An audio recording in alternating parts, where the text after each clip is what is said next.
Hey guys, I'm Davey Wavey, creator of the gay erotic website Himeros.tv, and today I am joined by my best friend Matthew Thomas and sex and intimacy coach Finn Deerhart. And today we are talking about that gorgeous, hot, lovable, delicious, decadent man in the mirror. Mm-hmm. Because objects in mirror are sexier than they appear. Mm-hmm. That is true. Let's get started. Himeros Live is sponsored by Himeros.tv. At Himeros Live, we love porn, but porn has its limitations, and most porn doesn't teach you about pleasure, connection, or sexual exploration until now. Himeros.tv takes everything that you love about porn and elevates it to a new level by working with a talented team of sex experts to design videos that help you have better gay sex. You'll get off and learn a thing or two in the process. Join the revolution and save 20% at himeros.tv/pod. That's HIMEROS.tv/POD. Himeros.tv. It's like porn, but better. You were just making fun of the way that I say button. No, I was not making fun. I said it was cute. Okay, it was cute. Remember we were talking about accents, and we were like, "When does Davey's accent come through?" Remember that conversation? And then I was like, "Oh, I'll let you know." And there's the word. What is accented about the way that I say button? Well, you just changed it. It's a button. Button. It's just cute. Button. Well, when I say the word "but," I say it with. Oh my god! I say it with two T's. We had this conversation over the weekend, Matt and I. How do you say it? What is the rear end? How do you say that? Button or button? No, but what's an ass? Like say what's the word for ass? But BUTT. How do you spell that? But, how do you say that? But. Thank you. No. Thank you. That would be like. Lost. So I think the way you're pronouncing it is like, oh, I need to go grocery shopping, but I don't have a lot of time. The thing that I sit on is my butt. Yeah. There's two T's, but. Well, it depends on where you're from, like. No, it depends if you speak English correctly. It's a sexy butt. And you really emphasize the No, it's the T. So it's like you're missing it. It's butt. As opposed to that makes me feel like I'm gonna have tea and crumpets. Oh my god! Let me see your butt. Yeah. Anyway, we're like having an edible, and meanwhile he's telling me like proper pronunciation of butt, and I'm just like, oh my gosh. Yes. Oh, you just said it correctly. You just said it with the two T's. You just said butt. I'm triggered. That's why. I just think it has to do with where you're from. I mean, like. In the South, I just hear but it's like yeah. I want to fuck you in the butt. Exactly. Yes. I want to fuck you in the butt. Fuck my butt. All right. So how are you guys? Fantastic. How are you? Oh my god, we have so much to talk about today. I'm excited. Yes. Like what? Well, we have a lot to talk about. We talk about our birthday weekend. We talk about there's a lot on the agenda. Before we get into it, I do want to hear Finn. What your experience has been working with the models that we've been filming with, because you've started your aftercare program for people who have been listening for the last few weeks. We've talked about this. After we finish filming, we offer the models 5 sessions with you that we cover the cost of and that you graciously helped out with. And it's kind of like our effort to do a better job of supporting the models. And you've been saying it's going well. I know you can't talk about like specifics, but right. Yeah. I'm like, well, guess what? Who said about no? Tell us all the tea, girl. Tell us all the tea. It makes my heart it feels really good to be doing this support for them.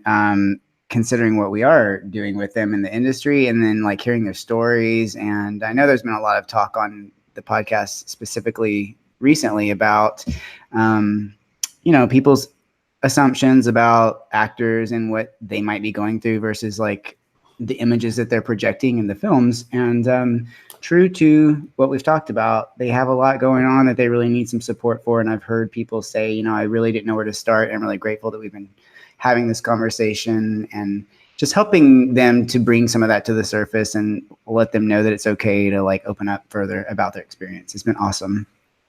And for me also on a personal level, just to really enjoy getting to connect in that space with them after having filmed, because, you know, the filming is one thing, it's the physical, but then getting to really help support them more on their internal process has been awesome. Do you find that, I mean, when I think the general public consumes porn stars, there's a lot that we like project onto them. Mm-hmm. You feel like they're tuned into like receiving that, and also like having the skill set to like to manage those projections in a way that doesn't become like destructive or unhealthy. Right. No, yeah, that's a great question. They are in different levels about that awareness. A couple times I've had that conversation, and that was like a new concept for them. But there's been a couple conversations with some of the guys that are like, yeah, and we don't know what to do about that, like the heaviness of all those projections, and just helping them to remember. And this would go for anybody, not just an actor, that we can walk into an archetype. We can be this role for a while, but we can't get attached to it because that's not who we are. And we have all these different pieces of ourselves. And I think they're holding a lot for a lot of people, so it can get really heavy. Yeah. Well, I'm glad you're doing this. Keep us posted as you continue to offer support. I think probably a lot of it's going to shape like future projects that we do, and like how we better support models and even concepts that we come up with. Mm-hmm. Totally. Yeah. It feels more holistic, you know, than just like, let us see your skin. Okay, go away. Right. Yeah, exactly. Well, speaking of skin, Matt and I spent last weekend, my birthday weekend. I can't believe it was last weekend. Like, God, doesn't this feel like it was like a lifetime ago? It really does. We went to Frog Meadow, which is a gay clothing optional, what do they call it? An oasis for gay men. Is that what they call it? Yeah, hashtag not sponsored, but it's a it's a clothing optional bed and breakfast in Vermont, and I just really like going there. And I've probably been like maybe a dozen times, and we've even filmed some Himeros TV videos there.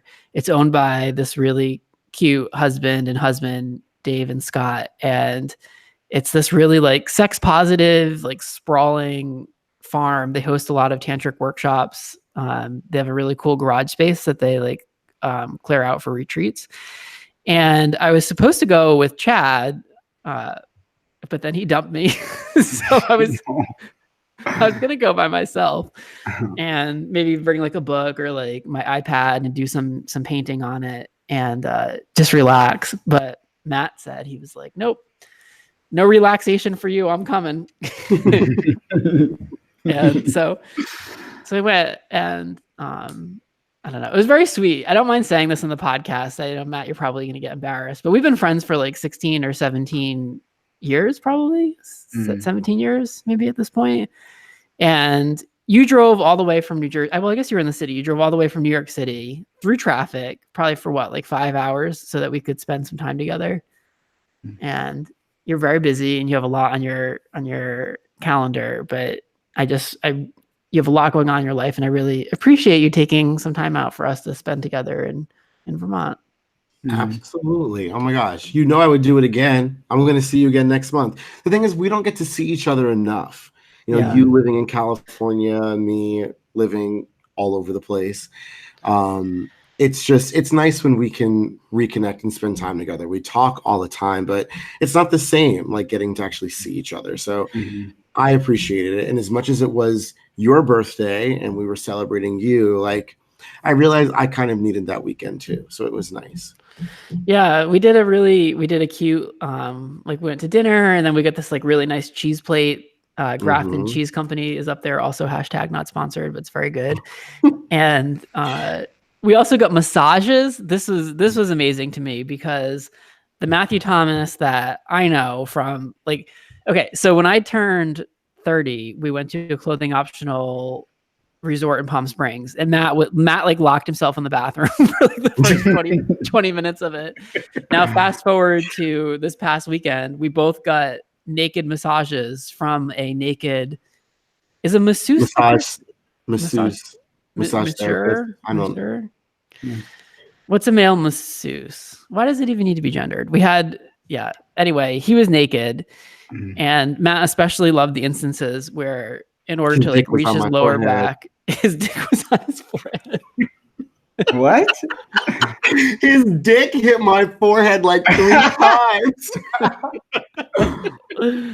How did you feel about that? The first time, I was kind of like, wait, did that just happen? No, I'm crazy. And I heard his necklace like dangle. So I was like, maybe that's what it was. And the second time, I felt his necklace like hit my back. So I'm like, that is not his necklace on my forehead. His necklace? And by the third time, penis on the end of his necklace? Like, how does that even feel? By the third time, like, it happened and it kind of woke me up. But I was kind of like, you know what? When can I say this has ever happened before? This is actually kind of a funny story. He didn't mean anything by it. And it wasn't like it like hit me like in my mouth. Like, it was just, it hit me on the top of my head. So it was kind of funny. I meant to ask him why it's like important for him to be naked when he's doing a massage. Like, how is that? I get why we need to be naked, right? So that we can be like touched all over. But why is it like, is it just about like, I don't know. Maybe it's comfort level. Some guys like want that though, some people, some guys, yeah. But I mean, you kind of think like, wait, I have to get naked. Like, that's not fair. Like, I don't feel comfortable, but maybe he's getting naked too. So for some people that makes them more comfortable. Maybe it makes them feel more connected. Yeah. I don't know. I mean, you know, my partner's a body worker and has done that in varying degrees throughout the years. And some guys just explicitly want that experience. You know, they want like, are you going to be naked? I want you to be naked too, because it's erotic for them, you know, and that might be their thing. Or they're wanting a little bit more and aren't asking for it directly. Yeah. This like if you start sucking his cock, he would have let you, you know? I don't know. This wasn't an erotic massage, but maybe it was just like, that's an option that's out there. If you choose, it's like choose your own adventure. And neither of us were like opening that door, but maybe that door is there if you so desire. Well, here's my question. My questioning would be like, Davey, did you suck the guy's dick? Yeah, obviously. Okay. Yeah, no, I didn't. I will say this though, like I was not into the guy like whatsoever, and nor would I have done it. But for a second, part of me was like curious, like this is what he does for a living. Like he's got to be better at it than most people I've ever met before. At what? Sucking your dick? Like just like a sense of like touch and pleasure. Like, you know, he's got to be more in tune with that. And I wasn't interested in him, but for a second I was like, I wonder what it would be like to like be with somebody who does this stuff for a living, like actually have like a sexual contact with them. Like, what would that feel like? Well, first of all, stop slapping your laptop because all I can hear is something. Stop telling me what to do. He's getting really nervous. Secondly, I was sharing something. Go. It sounds like we're going back to Frog Meadow is what it sounds like. No, we aren't. We can, but not for that. Also, we could also have that experience by not dating fucking 20-year-olds all the time. We could date someone that actually has some like sexual experience and knows what they're doing. Yep. That's what I'm doing. That's my next phase of my life. Right where you left it. I ain't saying nothing. Awesome. What was that, Finn? I say I date a body worker and it's pretty awesome. And then, but also he does it all day for a living. So his first inclination when he comes home is not to be like, let me like work some more, you know? So sometimes I have to ask for that specifically, but then there are times that he gifts it to me, but usually he's the one that wants to get touched when he comes home. I think this is something interesting that's happening with people doing their OnlyFans and their fans only is that like there's a lot of I love OnlyFans because I feel like it's done what YouTube did for me, which is like it gives the power to the creators rather than like to these like studios or to these like companies. So if you're a porn star that has a following, like you can cut out the middleman and make the content yourself and like and reap the benefits of that financially and otherwise. But I also think it's kind of like what you're describing with your boyfriend, Sam, that like when he comes home, he doesn't want to continue to work. And with OnlyFans, you would really have to compartmentalize, okay, this is sex I'm having for fun. And this is sex that I'm having for work. And especially people that do it as boyfriends, like I can see that becoming really problematic. Like, and you're having sex and you're like, oh, we need content. Like, let's take the camera out. And then it suddenly becomes a performance rather than a connection with each other. Right. I feel like that's a great topic for like future exploration. I've heard porn stars say something similar, you know, before OnlyFans became like, that's kind of a nuanced thing that you're describing, but the fact that they're like, I don't want to fuck after I get off work, that's not what they want to do. And so if they're in a relationship with someone that's not in the industry, that has been problematic, that they've said, like, they don't have the same drive because that's what they've been doing. Yeah. Well, and even when you do have it now with your partner and you do have sex, it's like, well, should I film this? Because we need content. And like, it just adds a whole nother layer to it. Like, right. Yeah. Like it's the experience that I've had in going on vacation for fun, like Frog Meadow this past weekend for my birthday, versus in the past when I go on vacation, it's always part of some brand deal or like a tourism, like, like package, and there's deliverables, and like, it's just hard to enjoy it when you're focused on like capturing the content. So at any rate, we had a lot of fun. We went hiking. Matt went hiking. He wore a 3-piece suit, but we still I sure did. Did you really? No, it's just a 2-piece suit.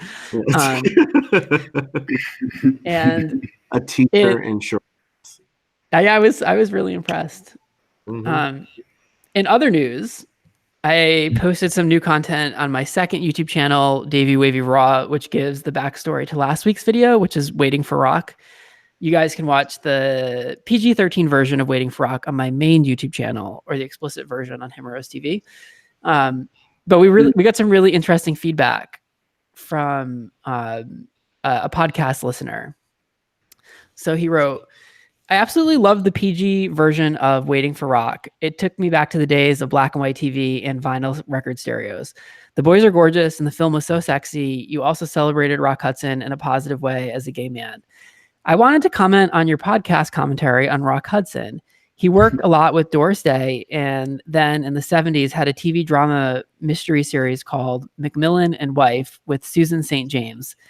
The unfortunate thing about his passing was that it exposed his homosexuality after being in the closet, but brought up a lot of stigma about both AIDS and homosexuality because he was the first celebrity to bring the disease to the forefront with his status.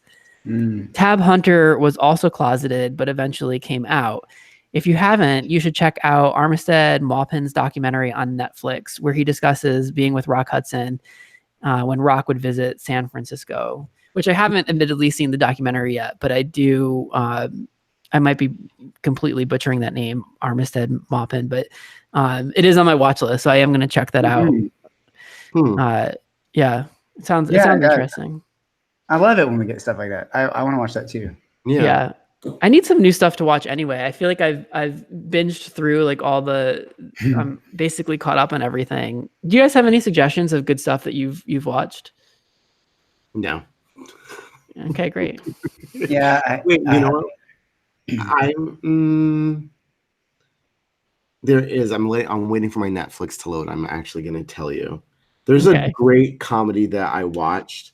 I want to say it's called like Good Girls or something like that. It's about 3 women that need money. They're all like wives, and they end up robbing like a bank, a convenience store. It's actually pretty hilarious.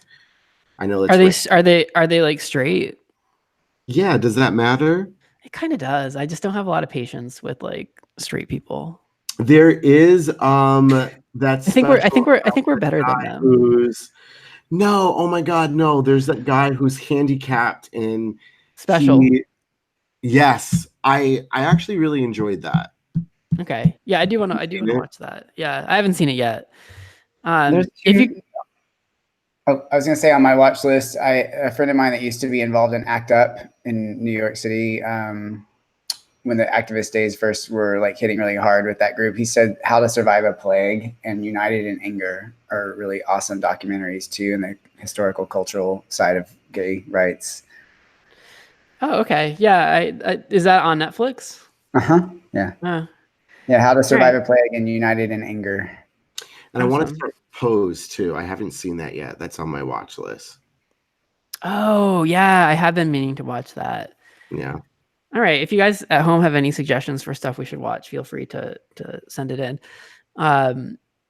In other news, not to toot my own horn, but I am the cover of Metrosource for August and September, the August and September issue.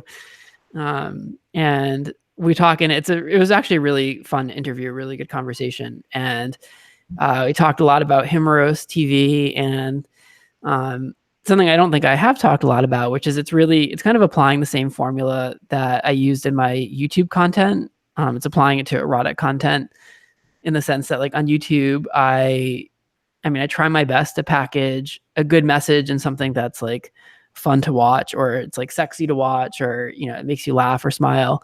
And we do the same thing with Himeros, which is we take like a good message that we'll work with Finn to develop, or one of the sex coaches that we work with, and we package it in something that's really sexy. So you get this good message, but if we were just to preach it, it'd be like really boring to watch. But it's the idea of like taking broccoli and dipping it in chocolate. And for us, porn is really good chocolate. So pick that up at your local newsstands. That's what I have to say about that. The picture you sent though of the old, like I don't know what app you're using or what application. Face app. Yeah. Oh, we're gonna get to that. Don't worry. Okay, because that's how I knew about this magazine, and that really changed my day. So, all right. So we'll get to that. I also filmed a bunch of YouTube content this week. Porn star Josh Brady flew in to visit me in Rhode Island, and we filmed a blowjob tutorial, which shockingly in the like 1,000+ YouTube videos I've done, I've never done a blowjob tutorial. Mm-hmm. And we wanted to teach people how to suck dick. And which it's funny because I feel like, you know, when you watch like a National Geographic show and like the baby like giraffe or like the baby deer is born and then it just like stands up, it like knows how to walk. Mm-hmm. I feel like I'm going down a uncomfortable path with this, but like I feel like I just knew how to give head. Right. And I'm not saying that in like a pedophile, like child abuse way. Like I'm just saying that it like came naturally to me when I started doing it. And which was when when I was right. It's one of my first questions, you know. Left that out. Yeah, it was consensual and lovely. And anyway, so Josh and I recorded some tips and we did a demonstration with bananas. And then we did a separate video where I mummified him because in September we have a mummification video coming out and he's never done that. And Josh is starting a YouTube channel where he does like wild and crazy things.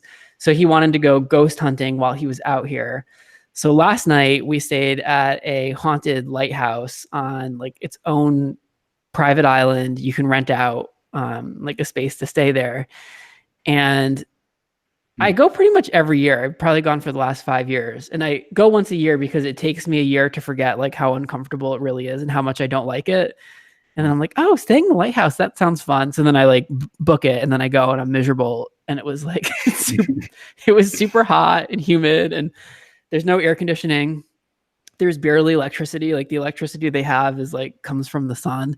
And there's tons of spiders. And Josh had 18 spiders in his room. Wow. Yeah. This is why Matt and I will never go. Do you see Matt's face right now? Not happening. He's backing away from the camera. Not happening. One of the spiders in his room was a black widow too. We like Googled it. Yeah. Good night. Mm-mm. We didn't find any ghosts. My biggest fear always in going there is the same thing, which is that we're gonna run out of food because literally like you're on an island. That's what I'm more afraid of than a fucking ghost. And like the boat takes you there. When the boat leaves, they don't come back until tomorrow. So like you just have the food that you've brought and each other, and Josh smokes. So I don't think his meat would taste good. So his meat. Yeah. Like if I were to eat him, like if I ran out of food and had to eat it. What? I got you. If it came to that, you know, if it came to that. 24 hours, you are hungry. Who thinks like that? I always think when I'm with a group of people who would taste the best. Oh my God. You don't think that? Haven't you? What is that? Where they're crashing the Andes and they eat everybody on the plane? Oh yeah, Alive. Isn't that what that's called? Yeah, shit was creepy. Yeah, like you, Matt. You'd probably taste good. I think I have too much muscle, so like I think my meat would be like. Call me fat. I call you fat. I just you don't have as much muscle as I do. I think you'd be more tender. Call me fat. And Finn's too old, so yeah, throw me under the bus too. Yeah. I'd do like game meat. It'd be real sinewy, but it'd be really savory. Yeah. Yeah, it'd be like eating venison or something. Yep. Yeah, you have 0% fat. Like yours would not be good. It's a lot of neurosis that goes into that. That adds a little seasoning to neurosis. Neurosis and dedication, and I pull it off. So Josh slept in the barracks. The barracks was built in 1798 on the island here. And they had like 35 people in each room. And then it became a place for them to quarantine people during the cholera outbreak. They brought them to the island. So apparently the island is also a mass grave. And he slept there all night and filmed. I slept in the lighthouse, which is still haunted, but only by like the lighthouse keeper. And actually I woke up at probably 12:30, like just after midnight. And it sounded like someone was trying to get in on my door. I think someone actually just came into the lighthouse potentially. And like the draft was creating like I could hear them walking around, but it was like rattling my door. I had to pee and I was like, I'm not leaving my room. So I was too scared. So I just like, I hung my penis out the window, like Rapunzel letting her hair down, like down the side of the tower. And I peed out the window. Nice. So did that feel liberating? I mean, it felt like you do what you got to do, and I did that a couple times, peeing everywhere. I don't think I've ever peed out a window before. I turned around to go walk back upstairs when we were at the place, and you were peeing in the corner. Yeah, but it was like in the grass. Like I wasn't hanging my penis out a window. That's awesome. I mean, but why not? And the first night you were just peeing. You just pee anywhere. Well, if I'm outside, like yeah. No. We've agreed to these little rooms that are called quote unquote bathrooms. They're always taking a bath in most of the bathrooms. It's ridiculous. Yeah. I haven't agreed to this. There's like this whole essay that Henry Miller wrote about how amazing it was to pull his dick out in France and just pee in the sun and just like allow the breeze to like rest on his cock. And then there's this woman that opens up her top story floor and she's watching, and there's like linen flowing on the clothesline. And I just love that passage because I love peeing. I think we actually talked about this before. We did. That's how I felt last night with the ghost. Yeah. As I hung my dick out the window at 12:30 at night, blowing in the summer breeze of Newport, Rhode Island. Mm-hmm. So I just got back from the island today. I still don't feel like a normal person, but those videos will be coming soon. All right, let's talk about Face App. We're obsessed. I did learn today that apparently it's owned by like Russians who are creating a database of our faces, that they're like using it to take over the world. And it's like this huge privacy concern, but I don't even care. I mean, like, that aside, if you have the internet, you have probably again seen #not-sponsored Face App. Right. And it uses AI to turn you into like an old person or to turn you into a twink. Well, they don't market it as like a twink. Yeah, you can do younger, you can do a beard, like all these different transformations that it makes. Finn and I are totally on board with fucking the twink versions of ourselves. Totally. Yeah, I found it really hot. Like, I never looked like the twink version of me. I had like blonde highlights, and I was not as effervescent as the app might imply. But I have fucked guys that look like that, and I'd be like, oh, I've fucked him before. You'd fuck your twink version? I would. I liked him a lot, actually. It was a strong, like, I know him and I want him. It was good. What about you, Matt? What? But which of the two of you? No, I'm talking about or that's a good one too. Yeah, I sent you the twink version of yourself. Now both questions. Yeah. So who would you fuck? Myself, I feel like I looked the same, and if I had to choose between the twink versions of the both of you, I would pick Finn. Why is that? Wow. Is that because you know Davey? Because you grew up with the twink version of Davey, and he's too close to home. There you go. No, I just when I saw the twink version of Finn first, I was kind of like, oh, hey there, who is that? For a second, I was kind of like, oh, check that out. Well, I feel hurt and rejected, so he's trying to get you back because you called him fat. There you go. That's what you get. So I think it's fun to see what we might look like when we're older. And I said this, and we were chatting on through iMessage. I was like, mainly because we all know that I'm never going to look as old as the Face app made me look. Why? If I ever start to look like that, just put me in the grave. Yeah. That was terrible. I'm like, girl, I didn't make all that YouTube money to let myself age gracefully. I mean, come on. I'm just kidding. That's fucked up.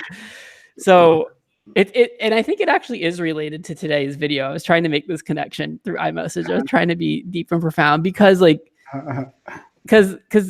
today's video is literally about looking at yourself in the mirror and seeing yourself as sexy, and Face app allows us to see, and potentially make peace with like an older self who is slowly making themselves day by day a little bit more evident in the mirror each and every day. Like we're slowly transforming into that. So if you can look at the Face app and be like, okay, that's me at 80, and I'm going to see the sexiness in that and make peace with it today, it's probably going to help you along the way, which is my segue into talking about this week's video titled Man in the Mirror, featuring Diego Sanz.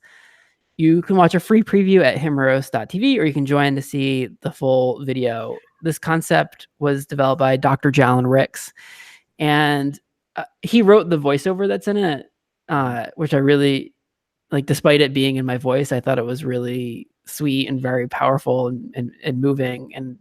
And he says it a lot better than I'm gonna summarize it in, but it's basically like looking at your reflection and seeing yourself as hot and sexy. And I think for a lot of us, especially as gay men, it's really hard for us to do. I know for myself, it's easier, like as fucked up as it is, it's easier for me to look in the mirror and criticize myself than it is to look in the mirror and like see myself as like worthy of love or as beautiful. Like I can, it's much easier for me to like look at my faults or to call myself ugly or whatever. So this video, it's basically, it's an invitation for you to try this exercise, or the sexercise as we like to call it, and jerk off to your reflection in the mirror. And so we all agreed to try this week. And I'm curious how this little experiment went for you. How was it when you looked in the mirror and jerked off to yourself? Go. Finn? You want me to start? You start. Okay, I will start. I mean, honestly, though, I feel like it's not all that fair to ask me, because I actually do this frequently as a practice, and I also advocate it for my clients and people that are in my workshops, because I think it's a really helpful way to start the process along what you're describing, like, becoming aware of the chatter that we have around our images and de-objectifying, so like if you can get a hold of the idea that all the turn on that you experience when you look at other men actually lives in your body, and you can start practicing how to create that in your own body, then you unlock so much amazing potential and really awesome experiences. And I mean, that's from my own experience in myself and also from teachings in Tantra. And so I do it frequently. I did it several times this week, and I like it. Of course, sometimes, I do say some negative things to myself, but there's a practice around that of just being like, oh, hey, I noticed that. And you kind of have to reparent yourself and just be like, we're not allowed to talk shit right now. Like, this is about finding what is really beautiful about yourself and practicing it, So I like doing it a lot, and it actually turns me on. I love watching my balls bounce around when I jack off. There's a lot of things I like about it. You try to find like the elements that you look for in porn in yourself. And if you boil it down to elements instead of just like being hung up on a particular image of a person, you can find those same characteristics in yourself. And it's really liberating, I think. When you say you unlock, like, is it that you like unlock you find like a confidence? Yeah, absolutely. And yeah, go ahead. Like you see yourself as sexy, and then it like you like project that confidence outward, like in a way that other people can pick up on too. Yeah, exactly. It's and this is a foundational tantric exercise. Actually, I think it's really cool that John wrote this, but it's a way to start the process of what's called de-objectifying. So yes, you unlock a potential in yourself because you burn through the images and the things that you've been kind of storing in your mind, and it takes a little bit. But once you get to that point, you're like, oh, I'm being authentic. And I encourage guys to do this and like talk dirty to yourself, or like, try on different like kind of energies, and you'll see yourself kind of being phony.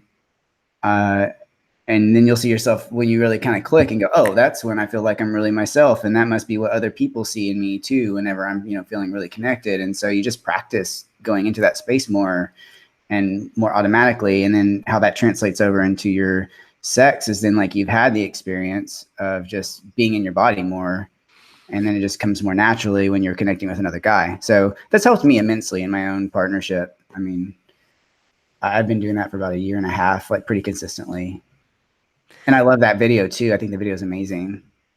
And Matt, ditto. Is that exactly what you're gonna say? No, yeah, of course. No, it was very it was very challenging for a while. So I didn't get a chance to do it until today, and I actually came back early for my meeting because just to make sure I had more than enough time. Because as I was thinking about it, I was like, I think this is actually going to take a while for me to be able to do it. But I didn't have a mirror in my room, so I went in my bathroom to kind of like try to. You're like, I did it in the lobby of the hotel. And so I was kind of like, okay, well, one, I'm not used to like standing up and jerking off. Normally, I'm laying down. So that was one challenge that I experienced. Two, it was I normally have something stimulating me to get turned on, that one either being porn or closing my eyes and thinking about something. And I can't do either one of those things. So I'm staring at myself in the mirror, trying to get turned on. And I kind of just had this moment where, Dave, like you said, we look at ourselves in the mirror and we pick ourselves apart and tell ourselves what's wrong with us.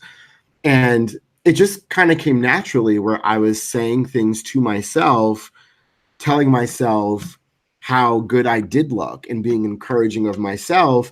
And it did turn me on. I kind of like surprised myself. I'm like, wait, is this really happening right now?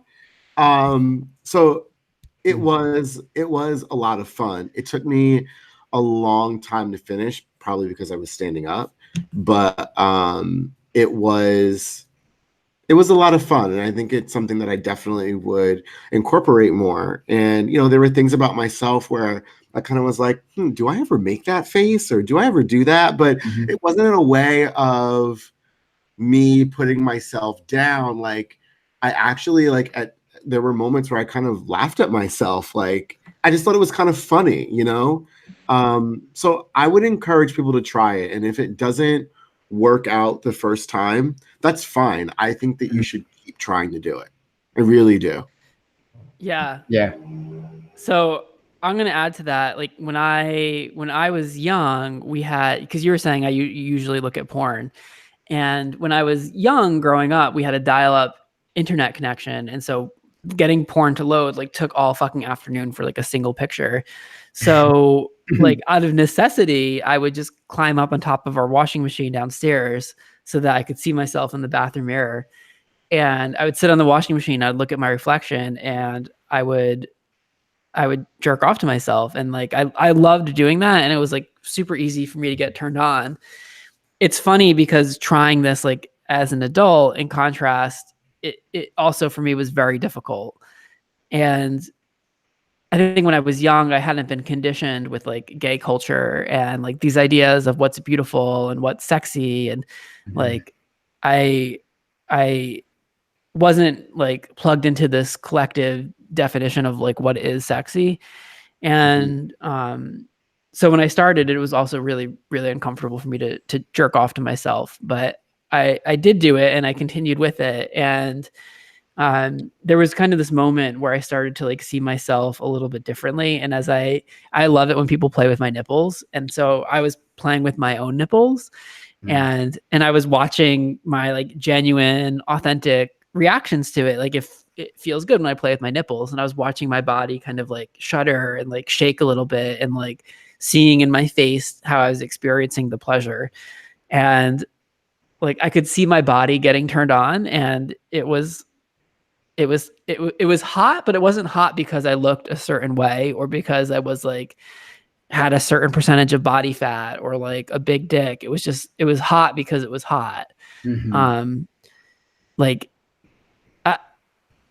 it was hot in the sense that like all of us have this, like, I don't know, like we're all worthy of touch and pleasure and like at a certain, I don't know, I just like kind of plugged into that, and it almost felt kind of healing to do it as an exercise. And it's such a simple exercise. It's like we all have a mirror.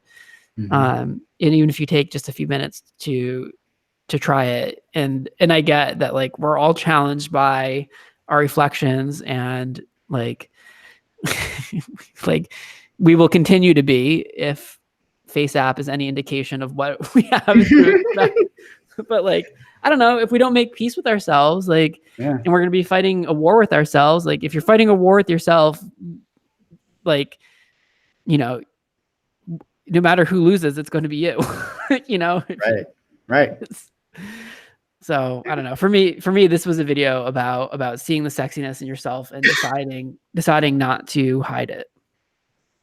Yeah, I when I tell guys too, like, because the original thing, like usually when you're in the mirror, you are there to, fix your hair, pluck your eyebrows, do whatever. You're there just by conditioning to check in and see if something needs to change or what. So if you approach it in the same way, you'll have that mindset, and it's like, no, you got to like connect with the guy in the mirror, and almost like you're meeting yourself and you're gonna hook up with him. So you're like, kind of come up to the mirror and interact with your image and like he's like another guy looking at you, and how can you connect with this guy?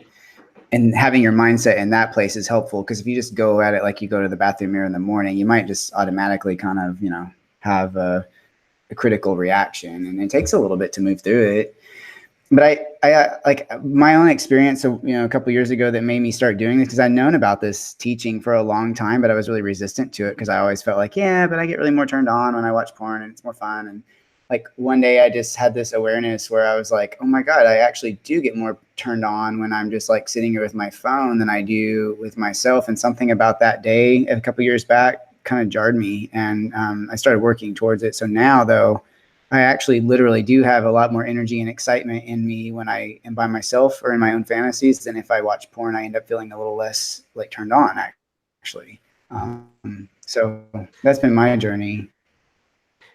I don't know how related this is to this conversation, but it made me think of it. I have a good friend who's she calls herself a spiritual weight release coach. And she works with a lot of clients, and I was having a conversation with her just about like my own experience growing up overweight, and how like my mom used to tease me, and how like people at school would tease me, and how even today, like, and I think this is the experience for a lot of fat kids, that like when we look in the mirror, we still see that fat kid. And I'm now 36 years old, and I look in the mirror and I see that fat kid, and I was telling that to my friend who's the spiritual weight release coach. And she said, well, she's like, that fat kid is going to keep showing up until you make peace with him. And obviously I still haven't, but to me, this video kind of brought that up for me. And when we filmed it, we took some liberties with it. Like we filmed it in Big Bear. Diego Sands is the model. Obviously, he's very like easy to look at. He's very sexy and furry and foreskinned, and he's standing in front of the mirror. He's jerking off, and then we had I think it was Cade Maddox, Logan Cross, and Dalton Briggs were also on set, and so we had kind of this like there's this dream moment. It's not even that apparent when you're watching it, but suddenly there's like all these hands on his body that are like feeling him up as he's getting lost in the pleasure. So it was a little abstract. Travis Matthews was the director of it, but it's really pretty. It's really fun to watch. And so, you know, I think like at least watch it and use that as an entry point, and then maybe give it a try if you're feeling brave. I loved that element that you were talking about too, the hands. Yeah. It's because it's like his fantasies are becoming like, we're seeing his fantasies and like seeing all the different people that could be touching him, but it's just himself. It's cool. Any other thoughts about the video before we get on to the questions? I think it's great. I think people should totally try it and maybe even include it as a weekly practice just to start playing with your sexual energy in a new way and see what happens if you just do it for a while and track the experience and journal about it. Yes. Get those journals out, kids. All right. Send them to me. Let's answer some questions. If you guys have questions, send them to davey@daveywavey.tv. Question 1 is a long one. All right, I'm just going to dive into this. I'm 30 years old and I live in New York City. I have self-confidence issues, especially when it comes to sex and appearance. The appearance part was just ingrained in my head as a kid, being the youngest sibling and never feeling perfect and always feeling the need to be in better shape. The sex confidence just is difficult because I feel like I want to deeply explore my sexual energy and have greatly expanded my experiences, but can't seem to find anyone to explore it with comfortably. I've had a few relationships over the years, but nothing that gave me the experiences I really want to explore with and all.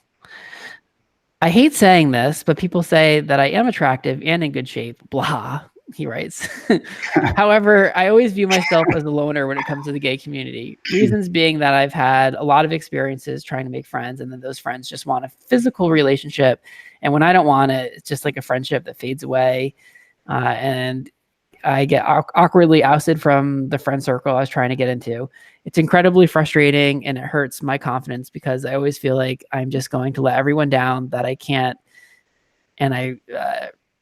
make good gay friends because those friends just want a physical relationship and then it doesn't pan out. I am the one who gets left behind. Additionally, while I do want to deepen, all puns intended, LOL, and expand my sexuality and experiences, it's been challenging because it seems like guys on Grindr or Scruff want someone with experience and just never seem willing to take time to help someone explore.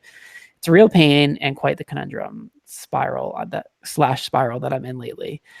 I just don't know how to get more experience in the sex field, but also make genuine friends too. I know a friendship could be great for the sex part, and I am trying to date around, but finding that one to keep around is quite difficult.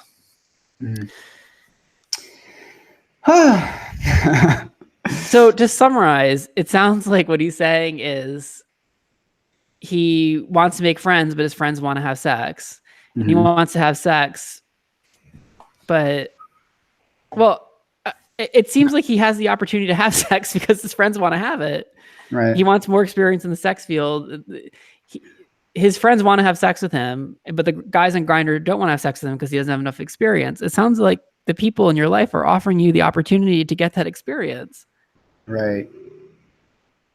Yeah, and additionally too, because he had also mentioned like, and I don't have a boyfriend, and I think a lot of times I hear guys make this distinction like it's either I have a boyfriend and I'm going to get all these things that I think that means, and then I'm going to have like hookups, which is the other side of things, just on apps, which those are the only two options, and I don't think that's true. I think what you just said is great, and I highly recommend, you know, creating friendships specifically for the avenue of exploring sexuality consciously and saying, you know, hey, I know we're friends and I'm into this, and I would like to, you know, lay out the parameters. Like I'd like to explore like a deeper side of my sexuality without having to have a boyfriend right now. Are you open to that? And then just kind of creating that relationship with people. And I've seen that work very, very effectively. It's like a fuck buddy, but a little bit more intentional.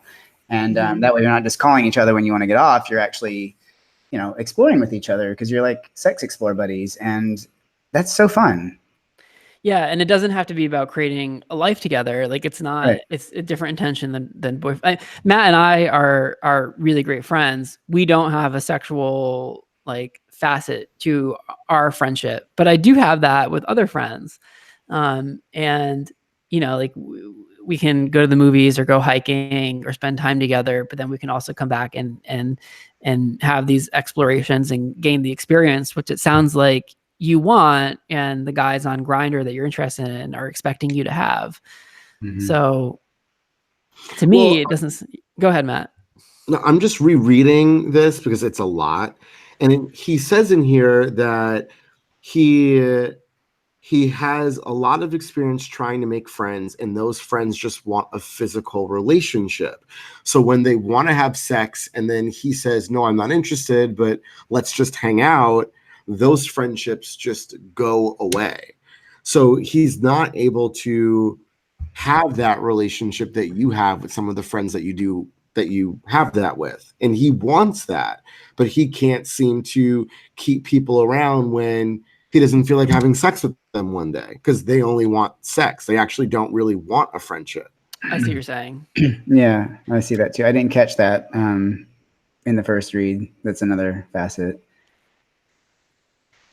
Yeah. Which is tough. So it's like he wants to explore having a more like a better having more sex and I guess gaining more experience, but he wants to do it with someone that he knows. He doesn't just want to do it with anyone on Grindr. And when he's tried Grindr, those people are like, no, I want someone who has experience. I say fake it till you make it.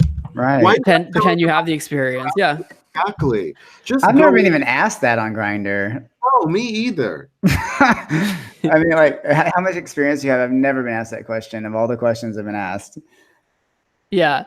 And also at 30, they're not going to assume that you're inexperienced. Like they'll assume that you have, some experience under your belt. And I find that like on Grindr, like I can just be really clear about what it is that I'm looking for, and people that can plug into that will message you. Like right now, my Grindr says, like, if you're a younger guy, like, awesome, I'm happy to have sex with you. But like the people that I'm looking to build a relationship with are going to be closer to my age. So like when a 19-year-old messages me, like he knows like where he stands, and like we're just kind of on the same page. And if he's not into that, he's not gonna message me in the first place. Mm-hmm. So, if you are looking for friends with benefits, like you can really explicitly spell that out and say, I want someone that I can explore with sexually, but also spend time with and hang out. Mm-hmm. I think it's a great solution. I just wonder why. I mean, I get that there's a comfort level in trying to establish both with the same person, but I also wonder if there's an opportunity for him to kind of explore having sex with one group of people and just building a friendship with another group of people to eliminate some of that confusion. Because while yes, you can have both, I don't know that that's necessarily as common. What do you guys think? I think he lives in New York City, and like if you can make that happen, and like if he lives in one of the biggest cities in the world, like he can find that in New York City. He's not in bumfuck like North Dakota. Yeah. And it depends on where you're looking too, like where you're trying to find this experience. All right, let's go on to question number 2. I love your podcast, but this is my first time writing in. My boyfriend says that an open relationship wouldn't work for him because he's too, this is in quotes, too territorial. I've heard you all talk about non-monogamy, and my sense is that you all have different approaches to it. If I remember correctly, Matt seems to be monogamous, but Davey is very open. I think that's their way of saying Davey's a big slut. And Finn is somewhere in the middle. I'm curious to get each of your opinions about a boyfriend who claims to be territorial. I don't think that we're necessarily on a linear spectrum. I think all of us are kind of like exploring different aspects of monogamy or non-monogamy. Mm-hmm. And I don't think of it as like, right. Yeah. Well, inherent in the question is a big, there's like a label thing, right? And that's like a problem, I think, in helping guys get to what they're wanting, because they're like, are you monogamous? Are you in an open relationship? And like all the assumptions that go along with that. And I'm so astonished to hear all the time guys are like, we're open, but they're not talking about what they're doing. They're not talking to their partner about it. It's just, that's not open to me. That's just like a decision to stay disconnected in a certain kind of way.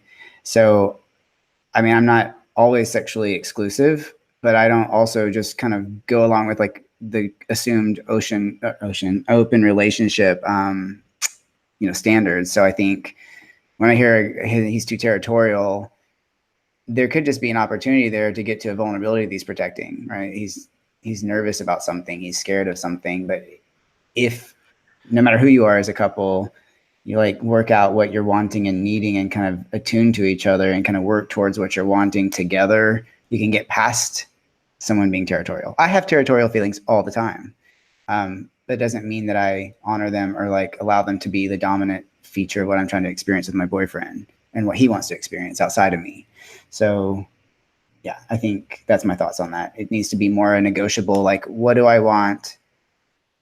And not just physically, not just like a list of physical things, like existentially, like, do you want to feel like you can do what you want at any time? Or do you want to feel like you have options on the table? Like there's different parts that motivate us. What do you think, Matt?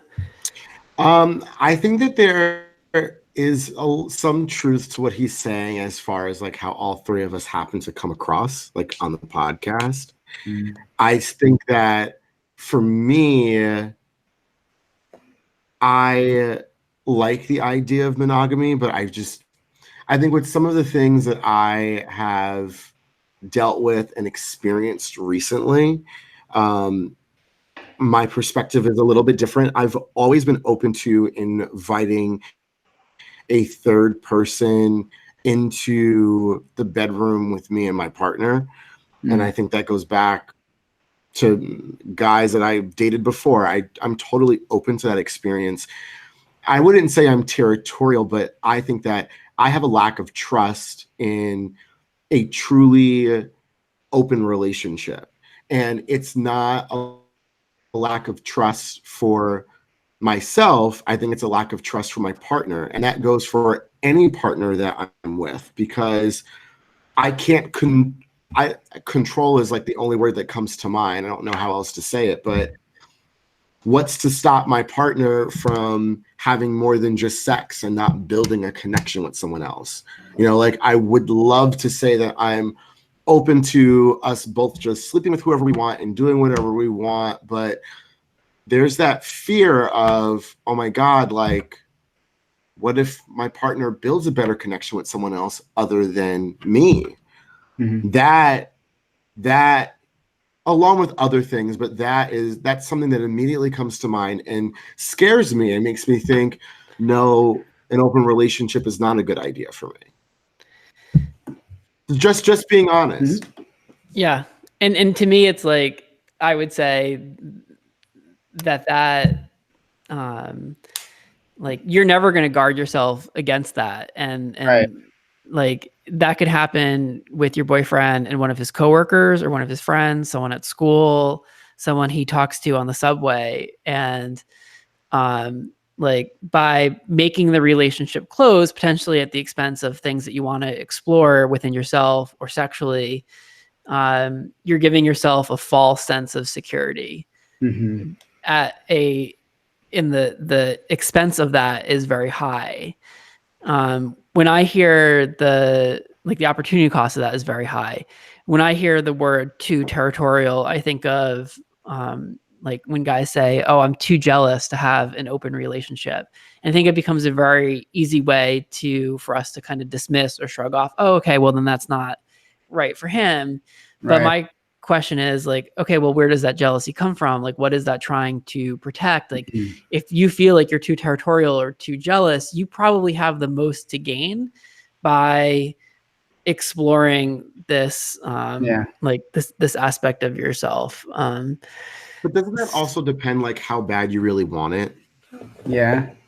Or how resourced you are to be able to handle what you find. How much? Yeah, like, and sometimes there's something to be said about, be careful what you ask for. Because you're unpacking a lot, and I know that for me in my relationship, that's not a necessity. Have I thought about it from time to time? Like, yeah, maybe. Mm-hmm. I might be into something like that. I don't know, but nothing. It's not so serious that I want to explore it. So, I mean, I don't feel like I'm missing anything. So, here's the thing about that, Matthew, because I agree with you. Like, there's not a simple answer to this. That's the thing. There's just not. It's a paradox, and it ebbs and flows even in relationship. Maybe sometimes you're feeling really open and sometimes you're not. And people's motivations for having open relationships is very different. And especially if you've been through experiences in your life as children with attachment figures, and even in like past partners where you couldn't depend on anybody, it makes the most sense sometimes to those people to really just like forego any extra exploration and just to have a feeling of safety. But I also agree with what Davey is saying is like, you know, a feeling of safety doesn't protect you against anything that might actually happen. You can't use that as the reasoning for it, because, you know, like your partner could just cheat on you, and then you're going to be really, then you lose your sense of safety and your sense of identity around what you thought that relationship meant for you. So I think it's just a conversation that everybody needs to be in, no matter what you're choosing. And to this writer, you know, like if you approach your boyfriend about like specific things that you want, it's easier maybe for him to talk about that versus approaching him with a title of open relationship, because there's all kinds of assumptions in that, and it could be a lot of different things. So if you're really specific, and then I want this to work for both of us, could we do this one thing and see how that feels and check in and kind of come back and forth? That's opening, but it's not asking him to be like, hey, choose today to be open. You know, because yeah, it's going to activate him maybe and make him feel really defensive and say something like, I'm too territorial. All right. Well, we are going to have to end the conversation. We're going to end the conversation there. I heard you breathing. Next week, we're going to talk about a video titled Around the Fire. Finn, where can people get more of you? Okay, finndeerhart.com, FINNDEERHART.com. Matt, where can people get more of you? Riversmom, my Instagram. Awesome. Thank you guys so much for listening. And as always, more to come.